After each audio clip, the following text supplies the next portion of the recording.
بسم اللہ الرحمن الرحیم۔ مسائل کی مجلس میں وضو کا بیان شروع ہوا تھا اور یہ بات آپ حضرات کے سامنے آئی کہ وضو میں کل فرائض کتنے ہیں؟ 4 فرائض ہیں، اور فرض اس کو کہتے ہیں کہ اگر وہ رہ جائے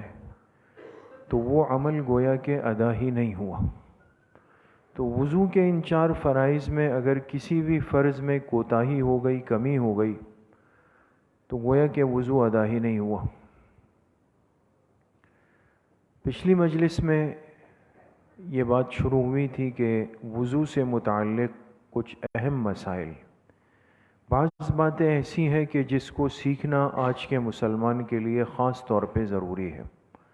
اس لیے کہ آج دین سیکھنے میں کوتاہی بہت زیادہ ہے۔ بعض بنیادی اہم موٹے ضروری مسائل سے بھی ناواقفیت بڑھ گئی، تو ان میں سے کچھ مسائل تو پچھلی مجلس میں آ گئے اور چند ایک مسائل انشاءاللہ آج کی مجلس میں ہیں۔ ایک مسئلہ فرماتے ہیں کہ اگر وضو کرنے والے مرد کی داڑھی یا مونچھ یا بھویں جانتے ہیں دوستو کس کو کہتے ہیں؟ یہ آنکھوں کے اوپر جو پیشانی پر ہے، یہ بھویں ہیں، ہر آنکھ کے اوپر ایک ایک ہے۔ ایک تو آنکھوں کے ساتھ لگی ہوئی ہے، اس کو کیا کہتے ہیں؟ پلکیں۔ یہ فرق یاد رکھیں، جو آنکھ کے ساتھ جڑی ہوئی ہے وہ پلکیں ہیں، اور جو آنکھ کے اوپر پیشانی پر اللہ پاک نے بنائی ہے یہ بھویں ہیں۔ تو فرماتے ہیں کہ کسی بھی بالغ مرد کی داڑھی یا مونچھ یا بھویں اگر اتنی گھنی ہے کہ اس سے نیچے کی کھال نظر نہیں آ رہی، یعنی داڑھی گھنی ہے، نیچے ٹھوڑی کی چہرے کی کھال نظر ہی نہیں آ رہی، یا مونچھیں گھنی ہے اس سے نیچے کی جل نظر نہیں آ رہی، یا بھویں گھنی ہے اس سے نیچے کی جل نظر نہیں آ رہی، تو ایسے شخص کے لیے نیچے کی کھال تک پانی پہنچانا فرض نہیں۔ اوپر کے بالوں کو اگر گیلا کر دے گا اور دھو لے گا تو یہ کیا ہوگا؟ کافی ہو جائے گا۔ بات سمجھ گئے؟ لیکن اس صورت میں کہ جب داڑھی یا مونچھیں یا بھویں اتنی گھنی ہو کہ اس کے نیچے کی کھال نظر نہ آئے، تو نیچے کی کھال کا دھونا فرض نہیں، بلکہ وہ بال ہی نیچے کی کھال کے قائم مقام ہے، لہٰذا اس بالوں پر پانی بہا دینا کافی ہوگا۔ سمجھ گئے؟ لیکن اگر کسی کی داڑھی ہلکی ہے، جیسے ہوتا ہے، یا مونچھیں ہلکی ہے، یا بھویں اتنی ہلکی ہے کہ نیچے کی جل نظر آ رہی ہے، پھر یہ مسئلہ نہیں،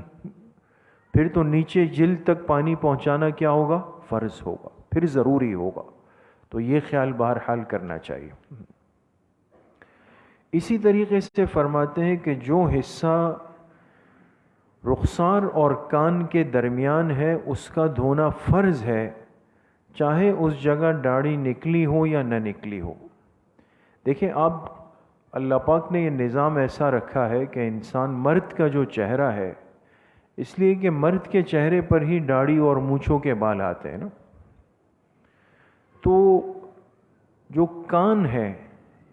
کان اور داڑھی کا جو حصہ ہے، آپ دیکھیں اس کے مابین ایک جلد کا حصہ ہے جس پر بال نہیں آتے، جہاں میں انگلی پھیر رہا ہوں، نظر آ رہی ہے ساتھیوں؟ ہے نا؟ یہ کان اور اس داڑھی کے بالوں کے درمیان کا حصہ ہے، لیکن یاد رکھیں یہ چہرے کے اندر شامل ہے۔ تو اس درمیان کی پٹی پر چہرہ دھوتے ہوئے پانی پہنچانا فرض ہے، اور اس میں احتیاط اس لیے بھی ضروری ہے کہ جب چہرے پر داڑھی آ جاتی ہے تو ہم بس ڈائریکٹ چہرے پر پانی ڈالتے ہیں، بعض دفعہ کیا ہوتا ہے وہ داڑھی ذرا بڑی ہوتی ہے تو وہ اس جگہ تک، اس کھال تک پانی نہیں پہنچ پاتا، اس لیے اہتمام کے ساتھ جب چہرہ دھویا جائے تو یہ شہادت کی انگلی دونوں جانب انسان اچھی طرح پھیر دے، یہ کان اور اس حصے کے درمیان۔ سمجھ گئے آپ حضرات؟ تو اس حصے کو گیلا کرنا وضو میں فرض ہے، اگر یہ خشک رہ جائے پانی لگنے سے تو وضو نہیں ہوا، فرض ادا نہیں ہوا، لہٰذا نماز وغیرہ بھی نہیں ہوگی پھر۔ اسی طریقے سے فرماتے ہیں کہ دوران وضو آنکھوں کو اور منہ کو، یہ بہت اہم مسئلہ ہے، آنکھوں کو اور منہ کو زور سے بند نہ کریں۔ ایک تو ہے نا کہ نارمل انسان جب چہرہ دھوئے گا تو آنکھیں تو بند ہوگی، اس لیے کہ پانی لگتا ہے نا، تو ایسا پہلوان تو شاید ہی کوئی ہوگا کہ چہرے پہ پانی بھی ڈال رہا ہے آنکھیں بھی کھلی ہوئی ہے، اس لیے کہ آنکھ نازک ہے، جب وہاں پانی لگتا ہے تو انسان کی آنکھیں خود بخود بند ہو جاتی ہیں، لیکن نارمل ترتیب پر آنکھیں بند ہو جائے تو مسئلہ نہیں، لیکن کسی نے آنکھیں اچھی طرح ارادتاً بھینچ لی، یعنی دبا دی اس کو، اور اسی طریقے سے ہونٹوں کو اچھی طرح بند کر دیا، تو ہونٹ اور آنکھیں اتنی دبا کر بند کر لی کہ اوپر کا جو حصہ ہے وہ بھی اندر چلا گیا، ہونٹوں کے اوپر کا حصہ، اور پچھلی مجلس میں بات آئی کہ جو ہونٹ کا حصہ سامنے والے کو نظر آ رہا ہے نا بولتے ہوئے، اس تک وضو میں پانی پہنچانا فرض ہے، لہذا اگر ہونٹوں کو بند کر لیا وہ اندر چلے گئے، آنکھوں کو بھینچ لیا وہ بالکل بند ہو گئی، اور پھر اس پر پانی بہایا تو ظاہر سی بات ہے کچھ حصہ پانی پہنچنے سے رک جائے گا۔ خاص طور پہ ہم جب فجر میں اٹھتے ہیں، آپ نے دیکھا ہوگا کہ رات بھر کی نیند کی وجہ سے آنکھوں کے کونے میں میل جمع ہوا ہوتا ہے نا، میل جمع ہوتا ہے، تو اس میل کو اچھی طرح انگلی سے ملنا، صاف کرنا ضروری ہے، اس لیے کہ آنکھ کے جو یہ کونے ہیں، کونے اندر نہیں باہر کے، جہاں تک انگلی آرام سے جاتی ہے اس تک پانی پہنچنا فرض ہے دوستو، لہٰذا اگر وہاں مل کر اس میل کچیل کو الگ نہیں کیا اور پانی نہیں لگا اس پہ تو فرض حصہ دھلنے سے رہ گیا۔ تو آسان حل یہ ہے کہ چہرہ دھوتے ہوئے فقہا نے لکھا ہے کہ نہ ہونٹوں کو سختی سے بند کیا جائے اور نہ آنکھوں کو بند کیا جائے، اس کو اپنی نارمل ترتیب کے اندر رکھا جائے تو بالکل ترتیب کے ساتھ پانی پہنچ جائے گا۔ اور صبح کے وضو میں، خاص طور پہ فجر کے وضو میں، آنکھوں کے کناروں کو انگلی کے ذریعے سے صاف کر لیا جائے تاکہ ان کے کناروں میں کوئی میل کچیل نہ رہ جائے جو پانی پہنچنے کے لیے رکاوٹ بن رہا ہو۔ اسی طریقے سے فرماتے ہیں کہ اگر انسان وضو کر رہا ہے تو اعضاء پر پانی زور سے نہ مارے، زور سے، اور یہ مناظر وضو خانے میں بکثرت دیکھنے میں آتے ہیں۔ بعض ایسے احباب ہوتے ہیں کہ جو وضو بھی کرتے ہیں، دائیں بائیں والوں کو بھی وافر مقدار میں پانی پہنچا رہے ہوتے ہیں، یعنی اتنی زور سے چھینٹ ماریں گے چہرے پر کہ اس کو بھی لگا، اس کو بھی لگ گیا، تو یہ آداب کے بھی خلاف ہے کہ اعضائے وضو پر پانی بہانا ہے، اس پر مارنا نہیں، مارنا نہیں، تو زور زور سے پانی مارنا بچوں کی طرح کہ بھئی پانی لگ کے اس سے ٹکرا کے پھر دائیں بائیں ادھر ادھر جا رہا ہے، یہ مناسب نہیں ہے بالکل بھی، تو اس میں بھی بہت زیادہ احتیاط کرنی چاہیے، خاص طور پہ انسان جب وہاں وضو کرے جہاں دائیں یا بائیں لوگ بیٹھے ہوئے ہوں،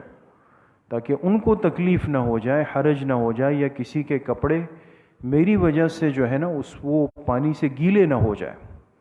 تو ان معاملات میں بھی آج احتیاط کی بہت زیادہ ضرورت ہے۔ اسی طریقے سے فرمایا کہ اگر وضو کے بعد معلوم ہوا کہ کوئی جگہ خشک رہ گئی وضو کے بعد، اور آج کل کراچی میں سردی کا موسم شروع ہو رہا ہے، خشکی بڑھ جاتی ہے ہمارے شہر کے اندر، تو اگر کسی نے وضو کیا اور بعد میں پتہ چلا کہ جی یہ حصہ یہاں تو پانی نہیں ہے، بھائی یہ جگہ خشک رہ گئی،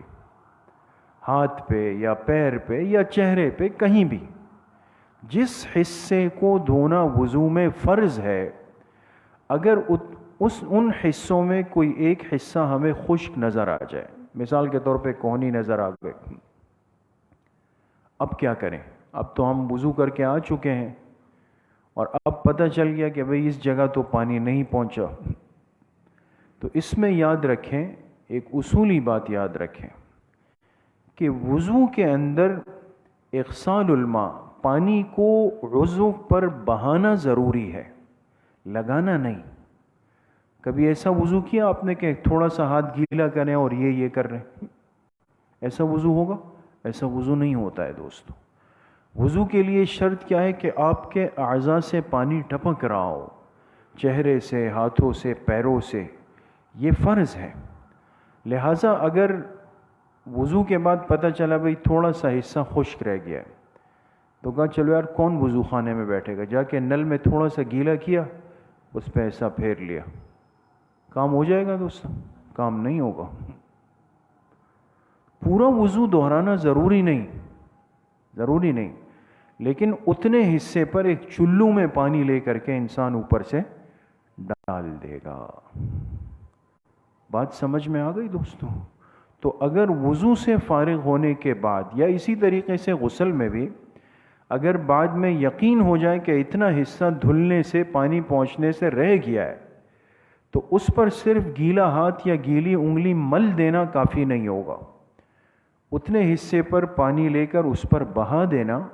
یہ ضروری ہوگا کہ تقاطر ماء ہو جائے، اس سے پانی کے قطرے ٹپک جائے، یہ ضروری ہے۔ اسی طریقے سے فقہاء نے ایک بات یہ لکھی ہے کہ دوران وضو کوئی شخص بات چیت نہ کرے، اور یہ بھی آج کل بہت عام ہے یہ مرض کہ وضو خانے میں بیٹھ گئے، برابر میں کوئی آ گئے تو ان سے سلام دعا، خیر خیریت، حال احوال سب کچھ نارمل چل رہا ہوتا ہے، یہ بھی آداب کے خلاف۔ ہاں اگر کسی نے وضو شروع نہیں کیا، ابھی صرف بیٹھے ہیں، اس سے سلام دعا ہو گئی، ٹھیک ہے، یا فارغ ہو گئے پھر سلام دعا ہو گئی، لیکن دوران وضو کہ وضو بھی چل رہا ہے اور اس سے خیر خیریت بھی لی جا رہی ہے، آفس کے معاملات بھی پوچھے جا رہے ہیں، کرکٹ میچ چل رہے ہیں، بھئی کہاں تک صورتحال پہنچی، اس کے بھی حال احوال لیے جا رہے ہیں، یہ سخت آداب کے خلاف ہے، کراہیت آتی ہے اس سے وضو کے اندر۔ اسی لیے دوران وضو بات چیت سے کلیتاً اجتناب کرنا چاہیے۔ ہاں فقہاء نے لکھا ہے کہ کوئی ایسی ضروری بات کہ جس کا فوری جواب نہ دینے میں کسی بھی نقصان کا یا تکلیف کا اندیشہ ہو، یہ کسی نے پوچھ لیا کہ بھئی وہ چولہا بند کر دوں نہیں کروں، تو اس نے کہا کہ جی میں تو بات نہیں کرتا ہوں وضو کے آخر تک، اور وہاں پر جو ہے وہ 1 پاؤ دودھ اس میں سے گر گیا، تو یہ تو نقصان ہے۔ تو اتنی بات، ضروری بات تو انسان بتا دے، لیکن اس میں بھی پانی اگر نل کے ذریعے سے ہو تو اس کو بند کر کے جواب دے دے، لیکن کوئی غیر ضروری بات ہو تو کرنی نہیں چاہیے، اور اگر کوئی کر لے تو وضو کرنے والے پہ اس کا جواب دینا کوئی لازم نہیں ہے۔ اسی لیے فقہاء نے لکھا اگر کوئی شخص آئے اور وضو کرنے والے کو سلام کر لے تو وضو کرنے والے پہ اس کا جواب واجب نہیں ہے، اس وقت واجب نہیں ہے، اس لیے کہ اس نے غلط موقع پہ سلام کیا، اس نے غلط طریقے پر عمل کیا، لہذا اس کے ذمہ واجب بھی نہیں ہوگا۔ تو بہرحال یہ وضو سے متعلق کچھ ضروری مسائل تھے، اور آج ان باتوں کو سیکھنا بہت ضروری ہے، اور صرف سیکھنا نہیں بلکہ عمل کرنا بھی ان پر بہت ضروری ہے۔ اور انشاءاللہ آگے وضو کی سنتوں کا بیان اگلی مجلس میں، اللہ کریم مجھے بھی آپ سب کو صحیح عمل کی توفیق نصیب فرمائے۔ الحمدللہ رب العالمین والصلاة والسلام علی سیدنا محمد وآلہ وصحبہ۔